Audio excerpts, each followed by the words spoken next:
श्री स्वामी समर्थ. जय जय स्वामी समर्थ. स्वामींचं नाव घेऊन मी आजच्या ह्या नवीन व्हिडिओला सुरुवात करते. यंदा 8 नोव्हेंबर म्हणजेच शनिवारी आहे कार्तिक संकष्टी चतुर्थी. दर महिन्यात संकष्टी चतुर्थी ही येते. संकष्टी चतुर्थी ही गणपती बाप्पांना समर्पित आहे. जे लोक संकष्टी चतुर्थीच्या दिवशी पूर्ण नियमाने आणि योग्य विधीनुसार व्रत करतात त्यांना त्यांच्या मनासारखे फळ मिळते. तसेच जीवनात सुख, शांती, बुद्धी मिळते व सकारात्मक बदलही घडतात. संकष्टी चतुर्थीला शिव आणि सिद्ध योग तयार होत आहे. भद्रावास आणि शिववास योग देखील या दिवशी तयार होत आहे. या योगांमध्ये गणपतीची पूजा केल्याने भक्तांच्या सर्व इच्छा पूर्ण होतात. तसेच जीवनात आनंद आणि सुख समृद्धी वाढते. कार्तिक महिन्यातील संकष्टी चतुर्थीला विशेष महत्त्व आहे. या चतुर्थीला गणाधिप संकष्टी चतुर्थी असे म्हणतात. संकष्टी म्हणजे संकट दूर करणारी असे मानले जाते की या दिवशी उपवास आणि पूजा केल्याने जीवनातील सर्व प्रकारचे अडथळे आणि समस्या दूर होतात. गणपती बाप्पांच्या आशीर्वादामुळे घरात सुख, समृद्धी आणि शांती वास करते. गणेशाला बुद्धी आणि ज्ञानाचे देवता मानले जाते. त्याची पूजा केल्याने ज्ञान वाढते.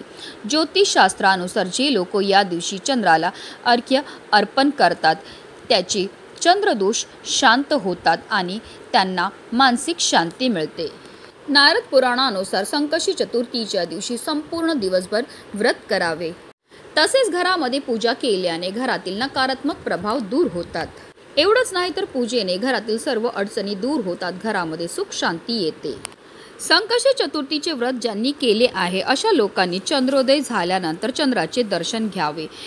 संकष्टी चतुर्थीला चंद्रोदय जो आहे तो 8:41 होणार आहे. चंद्राला दुधाने अर्घ्य द्यावा, फुले वाहावी आणि त्यानंतर भगवान गणेशाची आरती करून त्यांना नैवेद्य दाखवून आपला व्रत हे सोडायचं आहे. धार्मिकदृष्ट्या हा दिवस अतिशय महत्त्वाचा असल्यामुळे या दिवशी काही प्रभावी उपाय आणि सेवा देखील केल्या जातात. आणि म्हणूनच कार्तिक संकष्टी चतुर्थीच्या दिवशी तुम्ही व्रत नाही केलं तरीही चालेल, पण आंघोळीच्या पाण्यामध्ये टाका ही एक वस्तू. ही वस्तू टाकल्यामुळे आपल्या जीवनामध्ये असणारा प्रखरातला प्रखर पितृदोष, ग्रहदोष, शत्रुपीडा तर नष्ट होणारच आहे, पण आपलं 7 पिढ्यांचं दारिद्र्य नष्ट होऊन आपल्याला सर्व कामामध्ये यश मिळणार आहे. आपल्या संपूर्ण कुटुंबाची भरभरून अशी प्रगती होणार आहे. तर ती कोणती वस्तू आपल्याला आंघोळीच्या पाण्यात टाकायची, कोणत्या वेळेत टाकायची त्याबद्दल सविस्तर आणि महत्त्वाची अशी माहिती मी तुम्हाला या व्हिडिओमध्ये देणार आहे. तो व्हिडिओ पूर्ण पहा आणि जर चॅनलवर नवीन असतील तर चॅनलला सबस्क्राईब करा आणि शेजारी बेल आयकॉन सुद्धा प्रेस करा आणि कमेंटमध्ये ओम गणपतये नमः लिहायला विसरू नका.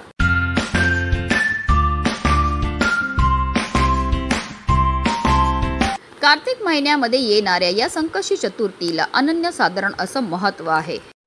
कार्तिक महिन्यातील स्नान आणि दान धर्म याला विशेष महत्त्व आहे आणि संकष्टी चतुर्थीला गणपतीची पूजा केल्याने त्याचे पुण्य लाभते. कार्तिक महिन्यामध्ये स्नान करून दान केल्याने आपल्याकडनं झालेल्या कळत नकळत पापांपासून आपल्याला मुक्तताही मिळत जाते. कार्तिक महिना हा भगवान विष्णू आणि गणपतीच्या उपासनेसाठी विशेष मानला जातो. संकष्टी चतुर्थीच्या दिवशी या दोन्ही देवतांची कृपा प्राप्त होती आणि म्हणूनच जर तुम्हाला शक्य असेल तर आवर्जून संकष्टी चतुर्थीच्या दिवशी तीर्थक्षेत्री जाऊन स्नान करावे. स्नान केल्यानंतर आपल्या यथाशक्तीप्रमाणे आपल्याला दानसुद्धा करायचं आहे. तसेच या महिन्यामध्ये दीपदानाला सुद्धा विशेष महत्त्व हे दिलं जातं, पण हल्लीच्या धावपळीच्या जीवनामध्ये प्रत्येकालाच तीर्थक्षेत्री जाऊन स्नान करणं शक्य नसतं. म्हणूनच आपल्याला घरच्या घरी आंघोळीच्या पाण्यामध्ये या काही वस्तू टाकायच्या आणि आपल्याला स्नानही करायची. ही स्नान केल्यामुळे आपल्याला तीर्थक्षेत्री स्नान केल्याचं पुण्य तर प्राप्त होणारच आहे, पण आपल्याकडनं झालेल्या कळत नकळत पापांपासून सुद्धा आपल्याला मुक्तता हे मिळणार आहे. आणि म्हणूनच आपल्याला संकष्टी चतुर्थीच्या दिवशी सकाळी ब्रह्ममुहूर्तावर उठायचे, कारण असं म्हटलं जातं की ब्रह्ममुहूर्तावर आपण जे पण कार्य करतो त्यामध्ये आपल्याला अनंतपटीने पुण्यफळ हे प्राप्त होत असतं. अंथरुणामध्येच आपल्याला गणपती बाप्पांचं नामस्मरण करायचं. ओम गणपतये नमः या मंत्राचं आपल्याला 11 वेळा जप करायचं आणि त्यानंतर आंघोळीला आपल्याला पाणी हे काढायचं. तर आंघोळी करता जर शक्य असेल तर थंड पाणी घ्या किंवा तुम्ही अगदी कोमट पाणी घेतलं तरीही चालणार आहे. आता आंघोळीच्या पाण्यामध्ये सगळ्यात पहिली वस्तू जी आपल्याला टाकायचे ते म्हणजे पंचगव्य. पंचगव्य म्हणजे काय तर गाईचं दूध, दही, तूप, गोमूत्र आणि शेण या 5 गोष्टींच्या मिश्रणाला पंचगव्य असं म्हटलं जातं. गायी संबंधित या 5 गोष्टींना हिंदू धर्मात विशेष महत्त्व आहे. हिंदू धर्मात पंचगव्याशिवाय कोणतेही शुभकार्य पूर्ण होत नाही.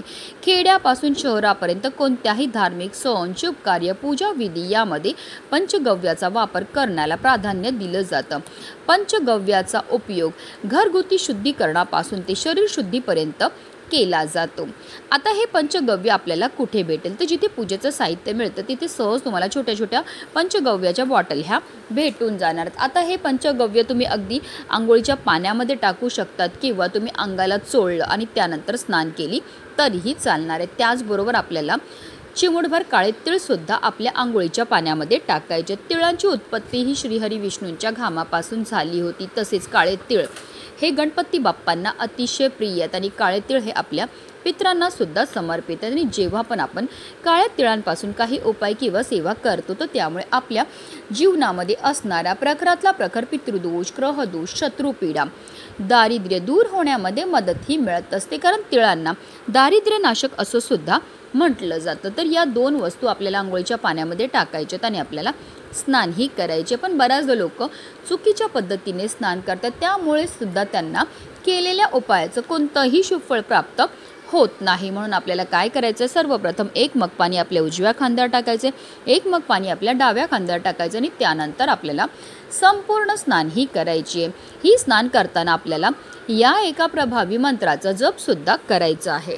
गंगेच यमुनेच गोदावरी सरस्वती नर्मदे सिंधू कावेरी जलस्मिन्स निधी कुरु. या मंत्राचा अर्थ असा होतो: गंगा, यमुना, गोदावरी, सरस्वती, नर्मदा, सिंधू, कावेरी या सर्व पवित्र नद्यांचं जल या पाण्यामध्ये समाविष्ट झालेल्याने या पवित्र पाण्याने मी स्नानही करत आहे. किंवा तुम्ही अगदी ओम गणगणपतये नमः या मंत्राचा जप सुद्धा करू शकतात. जेव्हा आपण आंघोळीच्या पाण्यामध्ये या सर्व वस्तू टाकतो त्याचबरोबर मंत्राचा जप करतो त्यामुळे आपल्या तनाबरोबर आपल्या मनाची सुद्धा शुद्धीही होत असते आणि पवित्र तनाने पवित्र मनाने केलेल्या प्रत्येक कार्यामध्ये आपल्याला 100 पटीने पुण्यफळ हे प्राप्त होत असतं. अतिशय प्रभावी असा हा उपाय केल्यामुळे आपल्या जीवनामध्ये असणारा प्रखरातला प्रखर पितृदोष, ग्रहदोष, शत्रुपीडा तर नष्ट होणारच आहे. पण आपलं 7 पिढ्यांचं दारिद्र्य नष्ट होऊन आपल्या संपूर्ण कुटुंबाची भरभरून अशी प्रगती होणार आहे. म्हणूनच व्हिडिओ जास्तीत जास्त लोकांपर्यंत शेअर करा जेणेकरून प्रत्येकाच्या आयुष्याचं कल्याण हो हीच मनामध्ये इच्छा. श्री स्वामी समर्थ. जय जय स्वामी समर्थ. गणपती बाप्पा मोरया.